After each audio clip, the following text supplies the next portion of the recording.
Bun găsit, dragii mei! Ceea ce vreau să vă spun eu astăzi este că intrăm așa cât de curând într-o energie care o să vă ia puțin sau o să ne ia pe nepregătite.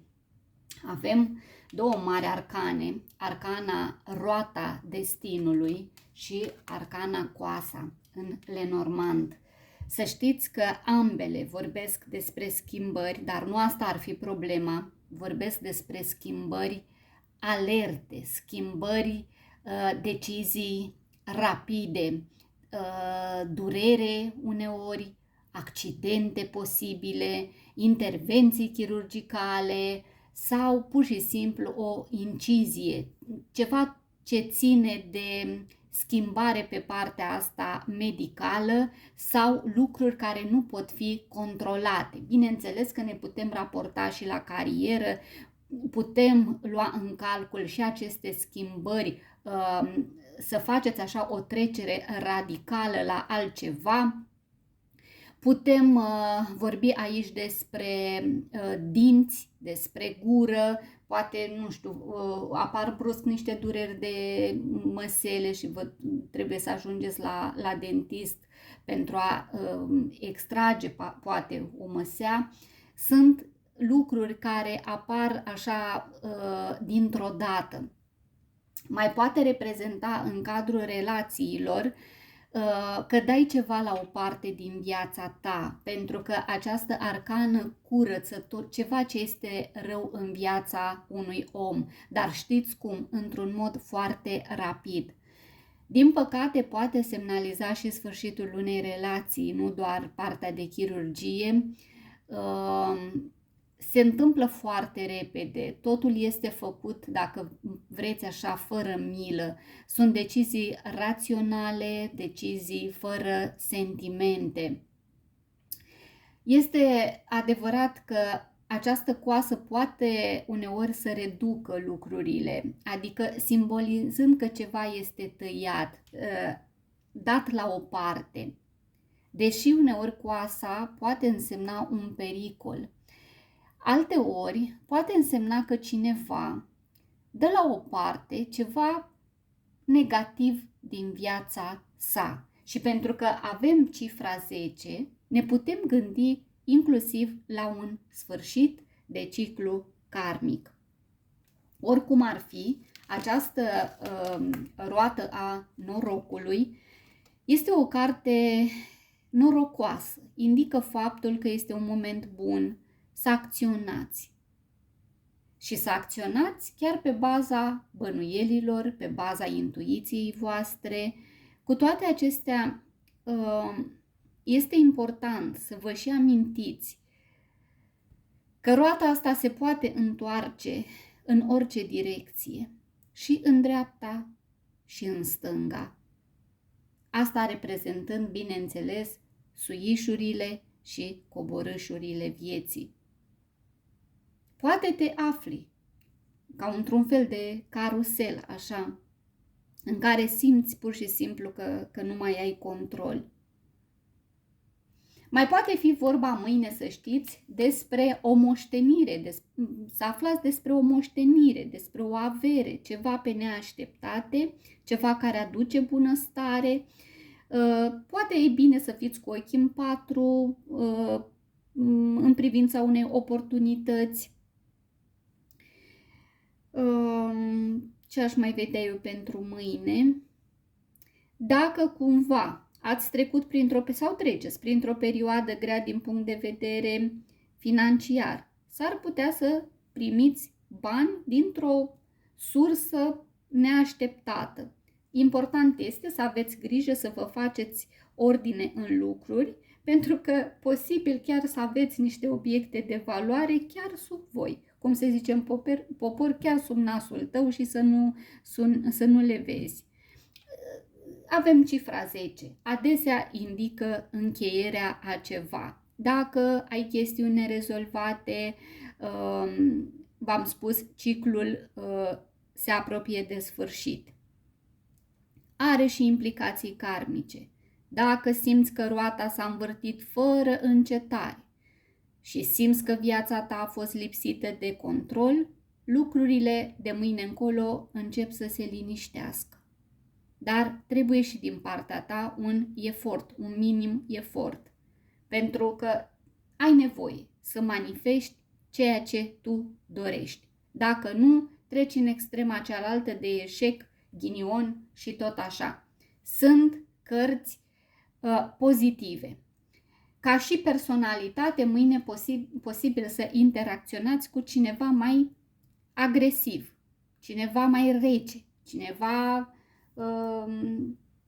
nerăbdător sau cu cineva care pur și simplu știe să ia o decizie, dacă nu veți fi chiar voi cei care luați această decizie aici. Mai poate fi vorba despre a lăsa locul de muncă în curând, fie prin alegerea voastră, fie mai rău printr-o notificare.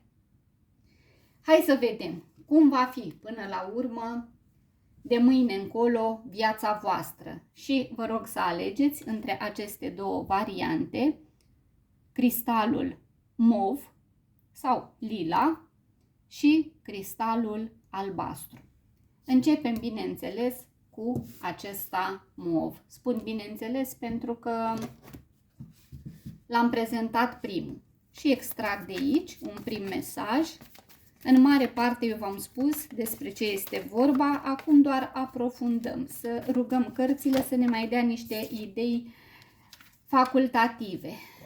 Uite, aveți nevoie de ajutorul prietenilor, totul este să îl și cereți, exact ce spuneam, să încercați să manifestați ceea ce voi doriți, pentru că ceilalți vor accepta imediat să vă ajute, să vă acorde acest sprijin necondiționat.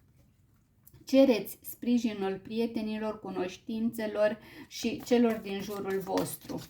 Că acest sprijin presupune o susținere morală, că presupune în alte cazuri o susținere materială, că trebuie să vă ajute să ajungeți la un medic, o intervenție, ceva de genul acesta, ce voi ați așteptat să se întâmple parcă o minune în viața voastră sau poate că ați aștepta ca cineva să vă invite să faceți această intervenție.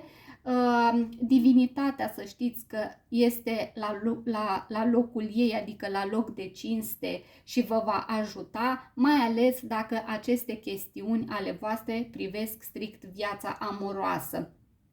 Este bine să vă și deconectați de tot ce înseamnă haos, de tot ce înseamnă agitație. Aveți mare nevoie de a tăia aceste legături toxice în cazul în care există. Că de-aia vorbeam despre aceste suișuri și coborâșuri în viața unui om și vorbim, bineînțeles, și despre lucruri karmice, să vă bazați în mare parte pe intuiția voastră. Ia să mai vedem și tarotul, deci nu vine să cred, ia uitați, cum vă cere, vă roagă, vă imploră să ieșiți din această conexiune nefastă care v-a adus numai suferință, numai pierderi, numai bătăi de cap. Parcă nu ați vrut să vedeți, deși simțeați care este adevărul golgoluț, dar voi nu ați vrut să-l pricepeți aici și ați stagnat și ați tot stagnat împotriva destinului. Și gata, vine de 2 ori să ne confirme încă o dată roata norocului că vă apropiați. Nu o să fie poate exact mâine, 10 ianuarie, dar se apropie această schimbare. Vorbim clar de a da la o parte din viața ta tot acest rău în care tu ai persistat. Dezamăgire, într-adevăr, cineva v-a dezamăgit crunt, este vorba de niște sentimente aici care nu au fost împărtășite, despre o mutare, posibil chiar să luați în calcul o schimbare de locuință, o mutare care vă dă aceste bătăi de cap, vă face să fiți vulnerabili. Bun, dragilor, mergem mai departe la varianta cristalului albastru. Ia să vedem pentru voi un mesaj.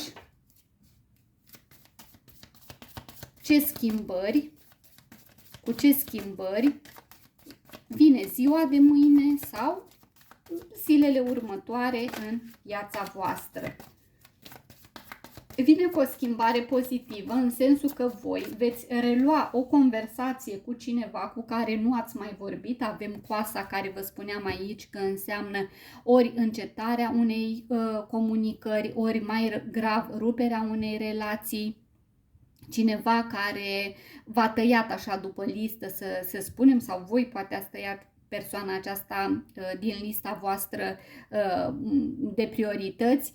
Văd că aici se deschide, vine cu o conversație, cu niște cuvinte sincere despre sentimentele sale, ceea ce vă încurajează cumva și pe voi să ripostați, sau, mă rog, impropriu spus, să ripostați în aceeași măsură, adică să fie un dialog frumos și un dialog care să vă aducă iarăși parcă o rază de speranță. Ia să vedem aici, ca și cum ați clarificat niște lucruri. Până acum, poate, nu neapărat în viața sentimentală, poate să fie vorba și despre locul vostru de muncă, poate un coleg cu care nu ați relaționat, nu ați mai știut să relaționați, mâine parcă vine, se confesează într-un moment de vulnerabilitate. Vorbim despre dragoste în mare parte. Acum că dragostea se află la locul de muncă, poate cu atât mai bine. Se pare că o persoană din viața voastră la care voi vă gândiți din când în când merită toată atenția voastră, merită toate aceste sentimente, cu alte cuvinte, merită iubit. Un alt mesaj este acesta: poți iubi fără teamă.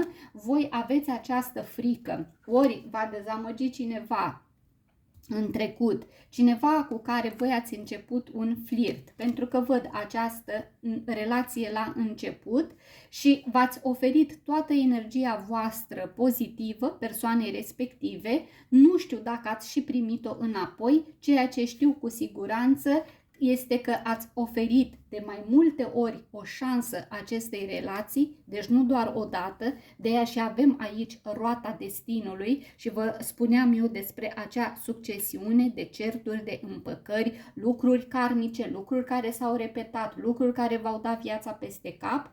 Dar văd aici pentru voi, cei care ați optat pentru varianta cu numărul 2, că această persoană merită parcă această șansă și că poți iubi fără teamă și că îți poți deschide inima pentru a da și pentru a primi cea mai înaltă energie dintre toate, adică iubirea. Veți avea cât de curând șansa, oportunitatea de a vă deschide complet unul în fața celuilalt. Ce poate fi mai minunat de atât? Bun, dragilor, asta văd și pentru voi, cei care ați ales. Parcă aș vrea să tai un picuț și cărțile de tarot. Da, este vorba despre o poveste frumoasă de iubire pe care o ori reîncepeți, realegeți omul acesta, realegeți să comunicați după ce ați fost confuz o bună perioadă de timp, ați stat și v-ați gândit: este bine să mă întorc din drum sau ba? De data asta simt că aceste arcane vă ajută să luați decizia corectă.